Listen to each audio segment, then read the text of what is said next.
Hey, what's up guys, and welcome back to another video. Today I'm going to teach you how to create a Minecraft server, a local host on your desktop that you can just run. So let's start it off quick. You're just going to create a folder. We're just going to call it server. There we are.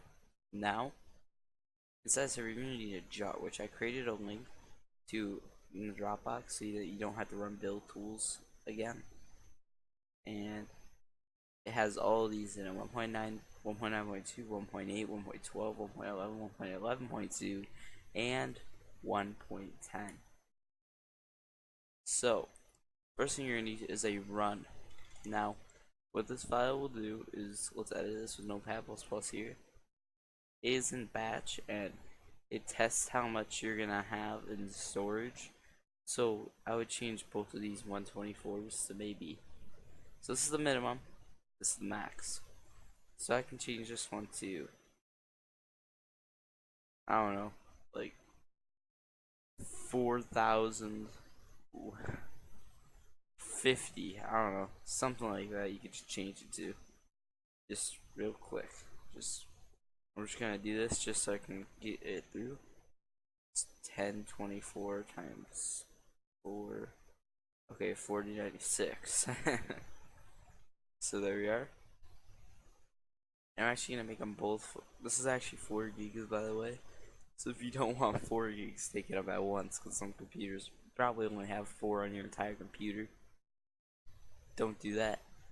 So yeah, we have that done. So it's Java dash XMX, however many gigs you want in megabytes, then an M at the end, and then dash XMS, and then however many you want the maximum with an M at the end, dash jar spigot.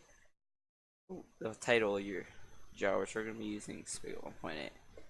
So I'm just going to head in here. I'm just going to copy, make sure you download it first. I'm just going to copy and then paste it right in here. So once you have all that, now you just run. And you should get multiple files,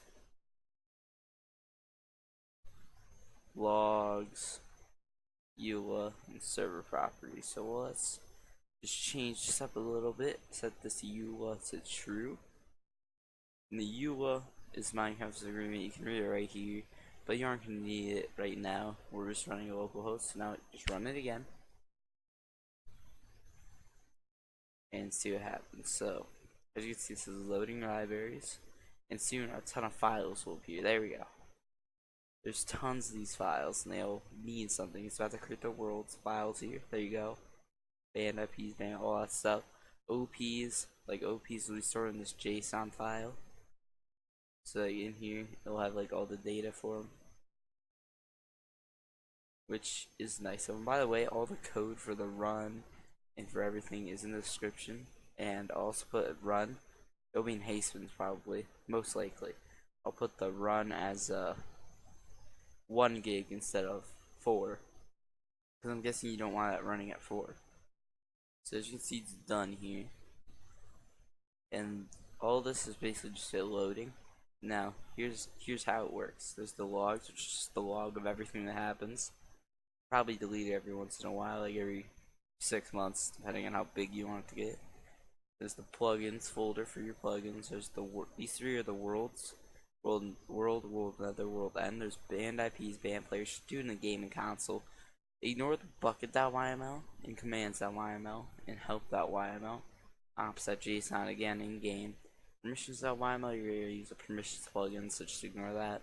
Server.properties, you can use that. So let's open up here. Op permission mode, which shows how much an operator gets in permission. Which this also means if you have OP and other people have OP, that means you don't have the same permission unless you have the console open. That's the thing. Allow nether. You can create a resource pack using multiple things in your spawn NPCs, whitelist on or off, which you can also do in game easier. Online mode, so if you turn this to false, cracked players can join your game. With cracked accounts rather. We'll set this to like that. 31,515,125. Actually no. Put in 2 more. 2 more. And then we're just gonna set the message of the day, which is that thing under it too. hay. It's just hay with colons around it. Level name is the name of the world, so it's just world by default. And we're actually gonna add a plugin in here, so we're just gonna add slash anti-fall. You know, just spice it up a little bit. You know what I mean? Just that, put in that little bit of flavor. So now let's just run it and let's. Oops, wait. Ooh, that was a close one. And you probably shouldn't exit out like that. You should probably just say stop in there. Well, I mean stop, so that's all that matters, right? Now, launcher, starting. Everything else is closed. So as you can see, this is working. And if I hit in the launch options here, it didn't hit here. It's also running 4 gigs. I mean, I don't know. That won't change anything. I'm just showing you that I have a lot of memory. So, as you can see, everything loaded up fine. And if you look in here, there's enabling, which means it, and then it says done at the end, which means it enabled everything without errors and all that. If you look through, as you can see, there's nothing that says error or warning. It's all just info. Just perfect. That's what you want. So my game should start here in a couple seconds. It shouldn't take too long. There we go. Now in here, localhost. Here we go. So this is how you enter it. You have to go to local host. That's it. You can just do direct connect if you want. But yeah, that's pretty much it. I mean, there isn't much else to it. So once I join this, it's gonna lag, to be expected. Ooh. Alright. So now, as you can see, if I do /pl, my plugin that I added showed up. Plug in my plugin right here. Download it. It's a simple one though. But anyways, as you can see, everything's loaded. Yes, it is lagging. But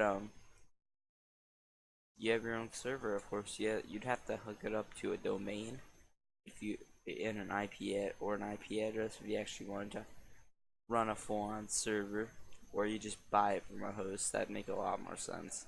I don't think you want to play your game forever like this,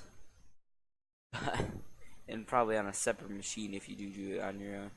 But yeah, that's pretty much it. That just shows you guys it works. So, anyways, hope you all enjoyed. I'll see you later.